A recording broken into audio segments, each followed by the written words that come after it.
Bienvenidos, ¿cómo están ustedes? Un saludo cordial, aunque la ciudad de La Paz hoy día está realmente conflictuada. Tenemos dificultades para trasladarnos, así ha sucedido a todos quienes venimos desde diferentes lugares. La ciudad de La Paz está bloqueada por, sobre todo, vecinos. Lo particular de todo esto es que 7 personas en cada lugar, 8 o 10, anulan y bloquean la movilización de 500, 800. Es como que 50 personas, o ya 200 en el mejor de los casos, paraliza una ciudad de 1 millón de habitantes. No hay lógica, no se comprende esto. Son barricadas muy pequeñas de poca gente, pero los paceños hemos empezado a tener un respeto llevado a la obsecuencia, porque las vemos ahí a 4 personas con un ganchito y nos damos la vuelta, 500 vehículos dando la vuelta para, no sé, ¿será que algún día nos vamos a confrontar y eso va a ser de repente el fin de este tipo de movilizaciones que perjudican al resto como si tuviésemos la culpa? Bueno, así estamos empezando la jornada del día de hoy, por eso he decidido poner nuestra mirada afuera, ya, porque aquí adentro, ¿sabe qué? Ya estoy cansada de ver aquí adentro, es uno contra otro, siempre las mismas peleas intestinas. Vamos a ver qué pasa afuera, aunque las cosas tampoco están muy bien afuera. De todas maneras, vamos a hablar de temas internacionales, como el tema del Brasil. Temer ya ha sido absuelto. Vamos a hablar de Venezuela. Leopoldo López ha hecho una locución interesante, siguen las confrontaciones. Vamos a hablar de Estados Unidos y del director del FBI. Para hablar de ello estoy en compañía de analistas internacionales, en este caso diplomático de carrera, abogado y especialista en estos temas. Bienvenido, ¿cómo está Álvaro del Pozo? Un gusto estar contigo esta mañana, un gusto estar compartiendo la mesa aquí con nuestro amigo Bastaflor. Bueno, de la misma manera también, analista político, politólogo, ¿eres cierto? Politólogo, conocedor de nuestra historia, y yo creo que todo lo que viene de afuera nos ayuda también a construir y deconstruir. Bienvenido, Jorge Abastaflor. Muchas gracias y feliz de poder compartir la mesa también y conversar estos temas tan importantes. Yo quiero arrancar con Venezuela, porque Venezuela se está convirtiendo un poco en el referente latinoamericano de lo que se nos viene. Además que ponemos nuestros ojos en Venezuela porque la confrontación es cada vez más intensa. Y quiero que veamos un material. Continúa el conflicto en Venezuela, los ciudadanos se están enfrentando a la Guardia Nacional Bolivariana. Veamos, por favor. Del Rosal, que lleva justamente hacia la avenida principal de Las Mercedes, puente de Bellomonte, enfrentamiento entre manifestantes y Guardia Nacional que se encuentran en el puente de la autopista Francisco Fajardo. Esta es la situación que se vive justamente, reitero, en la avenida que está a punto del cruce hacia Las Mercedes. De esta manera vemos cómo la Juventud de Resistencia se encuentra enfrentándose con la Guardia Nacional en el puente que hace la Francisco Fajardo. ¿Ok? Esta es la situación que se vive acá, Luis Olavarrieta.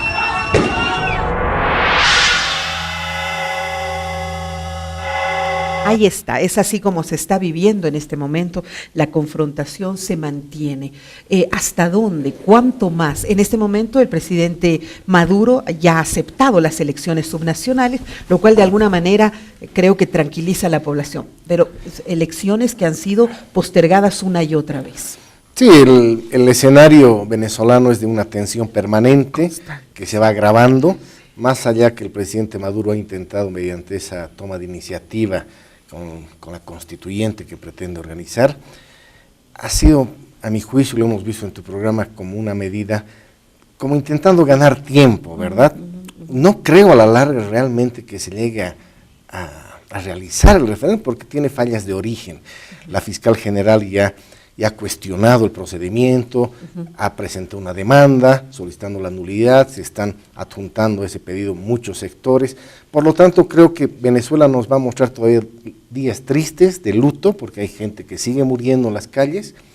Un líder de la oposición como Leopoldo López, que desde la cárcel está pidiendo que las Fuerzas Armadas asuman un rol mucho más patriótico, es decir, que se dividan, en otras palabras, porque parecería que objetivamente es la única manera de que los que creen que la salida de Maduro es la única solución, se pueda dar. Es decir, a partir de la división de las Fuerzas Armadas, que hasta el día de hoy, con salvo algunos escenarios muy débiles, ha marcado una tendencia de unidad férrea frente al mandatario Maduro. Te quiero hacer una pregunta, así como un paréntesis, no sé si conoces, pero me gustaría profundizar en ello. ¿La Guardia Nacional Bolivariana es como la policía de nosotros? ¿Los militares son otras armas? Sí, la Guardia Nacional hace las veces de policía. Okay. Sin embargo, aquí, aprovechando tu consulta, quiero decirte que estructuralmente las Fuerzas Armadas y Guardia Nacional, es decir, las fuerzas de seguridad de Venezuela, siempre han tenido un trato privilegiado con el poder. Es decir, había unas relaciones de alguna manera privilegiadas.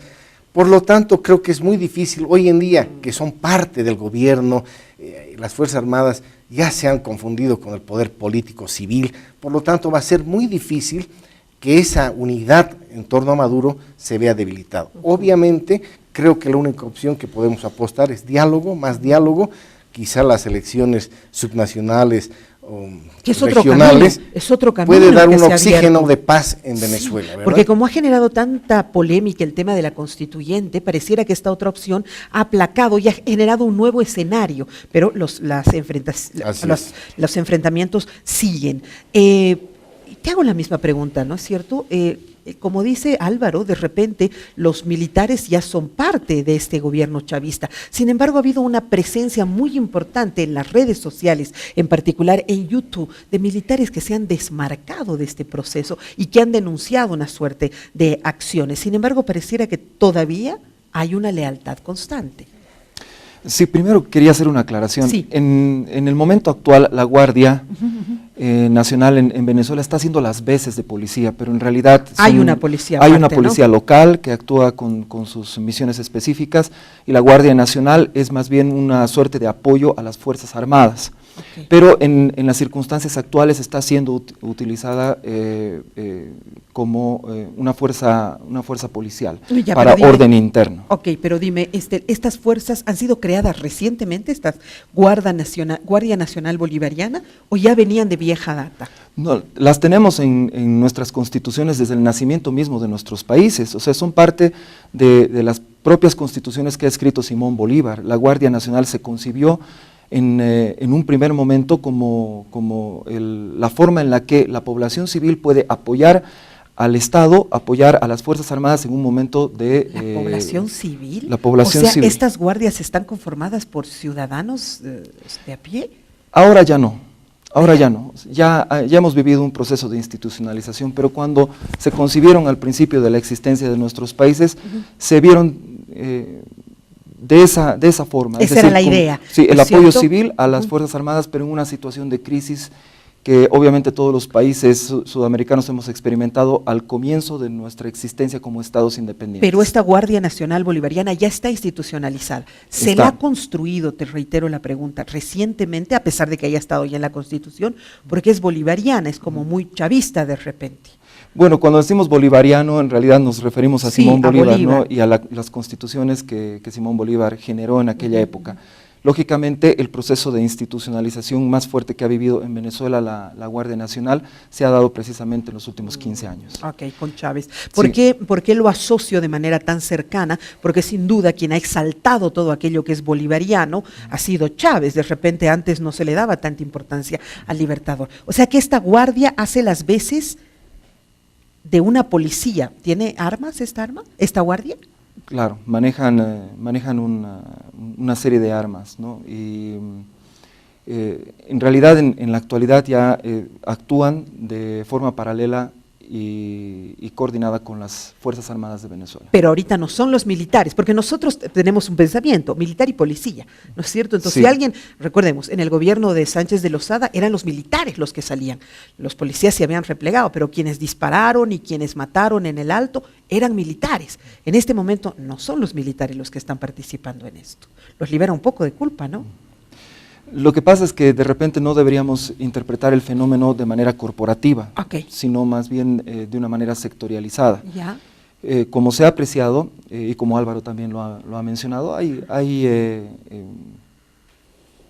sectores que están en este momento con un apoyo absoluto, férreo, digamos, al gobierno, y existen otros sectores en los cuales ese apoyo es más tenue. Ahora, obviamente las personas tienen una conciencia y actúan en función de esa conciencia. Lo que sucede es que en ámbitos como el militar o como el policial, se trabaja mucho en el tema de la obediencia. ¿Por qué? Porque forma parte de su naturaleza y de su institucionalidad. Subordinación y constancia, pues, ¿no? Como diríamos aquí en Bolivia, sí. Que debe ser un poco lo que se dice allá. Pero por el momento sí hay un acuerdo, aunque estos grupos se hayan presentado como adversos a Maduro. Existen estos grupos, pero yo lo que aprecio es que las Fuerzas Armadas permanecen del lado del gobierno. Ahora, ¿cómo debemos interpretar esto? Lógicamente hay aquí una observación personal en cada uno de los individuos. Uno cuando ve el conflicto, cuando ve obviamente las personas heridas, las personas que van falleciendo, tiende a solidarizarse lógicamente con este fenómeno, pero las Fuerzas Armadas en el mundo entero existen bajo una sola línea, que es la obediencia a el gobierno legalmente constituido dentro del marco constitucional, dentro de una institucionalidad que está dada por las leyes. Sí. Eso es algo que debemos comprender, ¿no? Porque si no, qué terrible sería que nuestras Fuerzas Armadas caminasen por su rumbo. Entonces es precisamente que ellos le deben un absoluto respeto a su ¿cómo le llaman? General, comandante en jefe. Exacto. Bueno, interesante. Sin embargo, Leopoldo López ha hablado después de mucho tiempo, ha hecho un pequeño video que ha ido presentándose constantemente en estos días, ha anunciado que se ha reunido con Zapatero, que se ha reunido con otros líderes mundiales. Vamos a escuchar lo que decía este, por ahora, detenido líder venezolano. Quiero expresar mi más profundo reconocimiento y admiración a los cientos de miles de venezolanos que han salido a las calles a protestar legítima, pacífica y constitucionalmente por la democracia y la libertad de nuestro pueblo. A los jóvenes venezolanos quiero darle mi reconocimiento. Ustedes están en la vanguardia de esta lucha. A los que salen con sus escudos, a los que auxilian con sus conocimientos de medicina, a los que están defendiendo las marchas pacíficas, mi profundo reconocimiento. Quiero expresar mis condolencias a los familiares de aquellas personas que han sido brutalmente asesinadas por la represión. La rebelión, la resistencia y la protesta son legítimas. Hay dos razones que la legitiman. Históricamente ha sido así. Primero, enfrentar a un gobierno déspota, tiránico, que humilla a sus ciudadanos.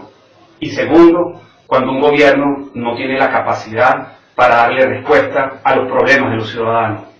Hoy esas dos condiciones se cumplen en Venezuela.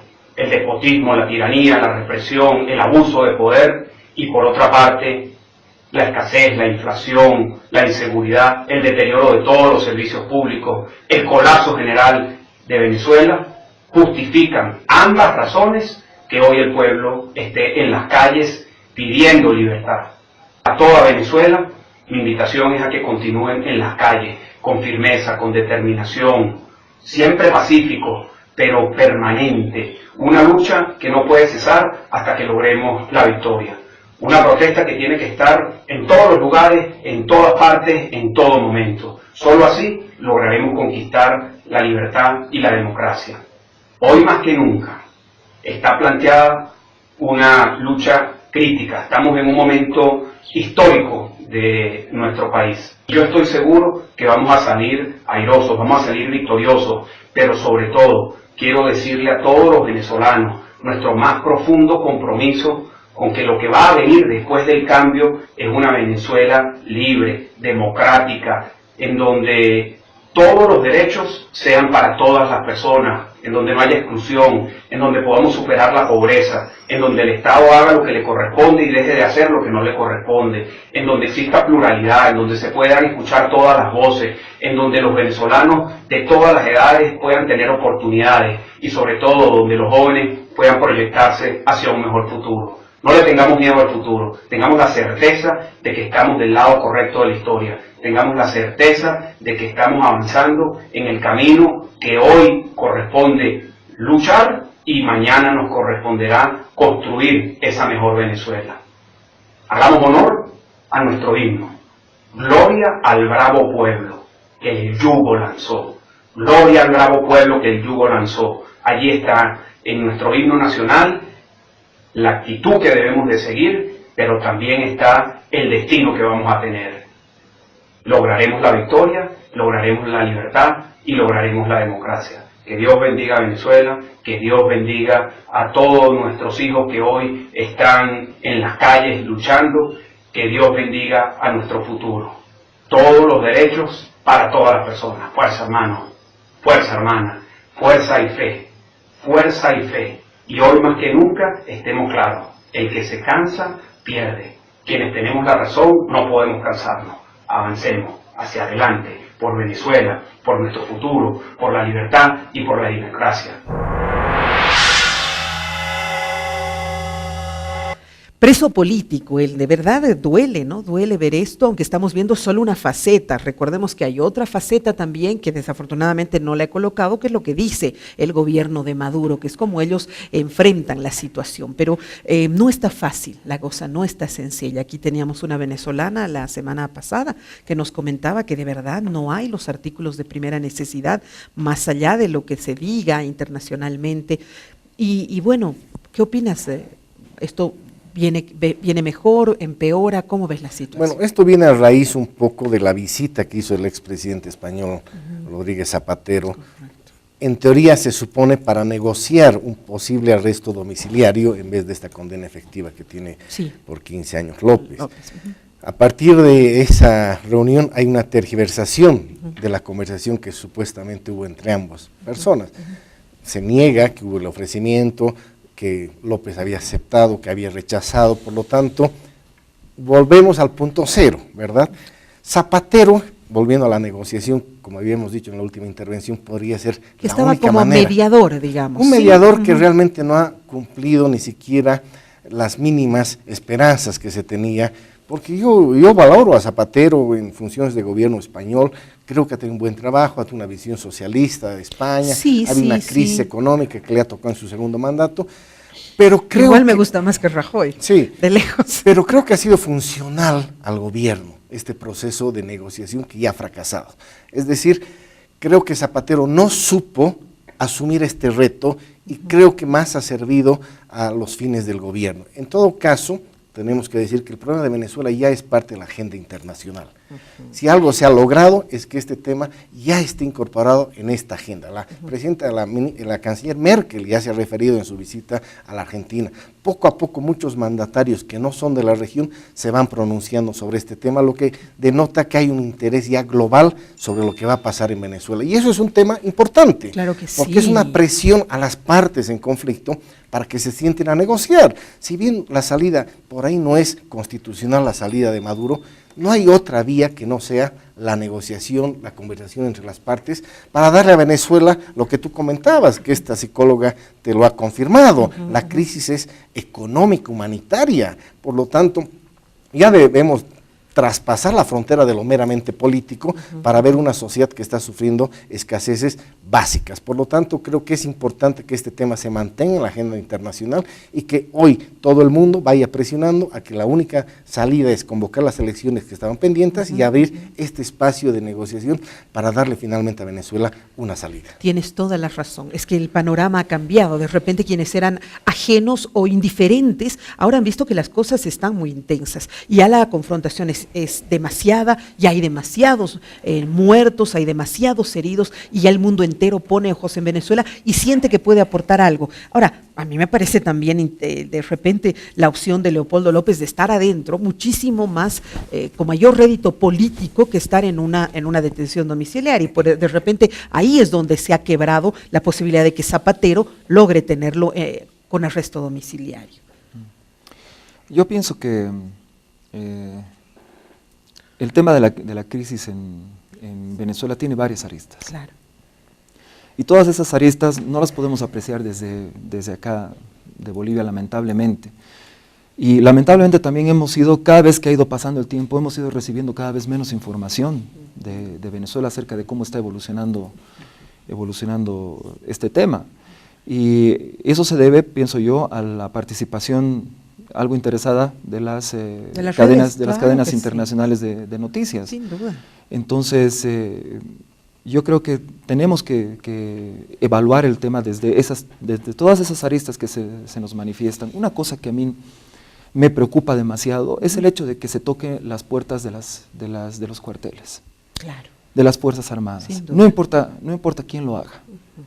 No importa si lo hacen unos o lo hacen otros. Tocar las puertas de los cuarteles lleva a más conflicto en primer lugar y genera las condiciones para que se pueda producir algo tan grave como una guerra civil. Seguro. Partiéndose el principio institucional de las Fuerzas Armadas. Hay personas que piensan, y lo dicen además, ¿no?, que debieran participar, que debieran tener una actitud en estas circunstancias. Eso es tocar las puertas de los cuarteles. Totalmente de acuerdo. Y si yo pudiera hablarles a los militares, les diría que no se dejen tentar por eso, que no se dejen tentar por esos llamados. ¿Por qué? Porque al final, cuando termina la crisis, cuando se resuelve, de cualquier manera que se resuelva estas crisis, lo que nos enseña la historia es que los que pagan el pato al final son las propias Fuerzas Armadas. ¿Por qué? Porque hasta los que vinieron a tocar sus puertas, al final se van a sus casas tranquilos y comienzan a señalar a las propias Fuerzas Armadas por lo que haya sucedido cuando salen a las calles. Cuando salen las Fuerzas Armadas a las calles, no hay vuelta atrás, no hay vuelta atrás. Y la crisis escala a niveles insospechados ya para una América Latina del siglo XXI. Absolutamente. ¿Coincides? Sí, coincido en la idealidad del punto, ¿verdad? Las Fuerzas Armadas son más bien las garantías de un Estado constitucional, un Estado de derecho, ¿verdad? Son la garantía finalmente. El problema, y tenemos el caso de Sánchez de Lozada. Sánchez Berzaín, como tú hacías referencia en algún momento, saca a las Fuerzas Armadas a combatir a los ciudadanos, 70 claro. muertos, etc. Son las propias Fuerzas Armadas que dicen, alto, hasta aquí hemos llegado, y cae Sánchez de Lozada, ¿verdad? Yo coincido con Jorge en el sentido que las Fuerzas Armadas no deberían ser ensuciadas ni contaminadas con el poder político. Pero cuando las Fuerzas Armadas ya dan ese paso, es decir, ellos mismos asumen funciones políticas, es ahí donde las Fuerzas Armadas ya quedan en entredicho. Es decir, cuando uno acude a las Fuerzas Armadas, como el caso de Venezuela, acuden porque se ha vuelto en un factor de poder gravitante, poder político en funciones del ejercicio del gobierno. Por lo tanto, las Fuerzas Armadas de Venezuela no tienen hoy esa cualidad que deberían tener las Fuerzas Armadas de ser un espectador neutro y simplemente vigilante del respeto del orden constitucional. Pero yo no los veo ahora involucrados plenamente, por Son lo menos todo parte del gobierno. Sí, pero no los has visto salir a las calles ni enfrentar a la población. Están utilizando esta Guardia Nacional Bolivariana, ¿no? Sí, pero ¿a quién le interesa que Maduro siga en el gobierno? Fundamentalmente a las Fuerzas Armadas. Claro, seguro. Ese es el problema. Chávez hizo acuerdos muy fuertes con ellos, ¿no es cierto? Era casi militar. Irresolubles. De ahí venía, por supuesto. En Venezuela tenemos un gobierno cívico-militar y ahí se rompe toda la teoría de las Fuerzas Armadas en su posición neutral de vigilante del orden constitucional. A las Fuerzas Armadas no debería importarles si está Maduro, está López, está Pérez o Juanito. Ellos tienen que velar porque en Venezuela se respeten los derechos humanos. O sea, tú dices, ahorita ya han tomado partido. Ya han tomado partido. Es otro elemento partidista del complejo gobierno de Venezuela. Sí, las Fuerzas Armadas son chavistas. Bueno, eso lo hemos escuchado 500 veces, las Fuerzas Armadas son chavistas. Las Fuerzas Armadas son un factor de poder en todos los estados, en todos los tiempos. Siempre son un factor de poder. Y ello obviamente lleva a que distintos sectores políticos pretendan tenerlas de su lado, de una o de otra manera. Hay que hacer, vuelvo a repetir, un análisis específico de lo que está sucediendo y ahí en el análisis específico es donde tenemos que sectorializar el mismo. Yo pienso que como Fuerzas Armadas, como institución, no existe el involucramiento que se le quiere endilgar a las Fuerzas Armadas con el gobierno. Y al permanecer como un factor de poder, se lo identifica con el gobierno. Yo creo que ahí está el el meollo del asunto. Y yo he escuchado inclusive denuncias de los propios militares, como en sus redes sociales, gente que inclusive ha sido dada de baja, sancionada, en fin, decir nos hemos arrodillado a este gobierno. Pero bueno, no me quiero ir a la pausa sin hacer una reflexión como parte de un medio de comunicación del mal trabajo que está haciendo CNN. Realmente, ¿quiénes somos nosotros, no? Pequeño medio de comunicación para hablar de una red internacional. Discúlpeme, pero qué mal trabajo está haciendo CNN. Ha dejado de ser un medio de comunicación para convertirse de repente en un brazo comunicacional de la oposición. Sus reportes y su trabajo es absolutamente sesgado. Una red no puede trabajar así. Un monstruo comunicacional con ese está perdiendo la fiabilidad y la confiabilidad de la población. Es como que hubiera empezado una guerra directa entre CNN y Maduro. Entonces, cuando ves ese canal, ya no es un canal de televisión informativo, sino pareciera que es un canal que odia a Maduro y está haciendo prensa. Es absurdo. Y desgraciadamente, del otro lado, el canal que tendría que ser la contraparte, que es Telesur, muy pobre, muy mediocre, con tantos recursos, con tanta posibilidad, no a la altura de lo que podía ser una red informativa internacional. Entonces aquí estamos pues ciegos para poder ver la realidad de Venezuela, con una CNN totalmente sesgada y poco objetiva, y un Telesur que está poniendo, no sé, la música de no sé dónde, cuando podría estar haciendo mucho más informativo este tema que se vive allá. Permítame hacer una muy breve pausa, enseguida regresamos.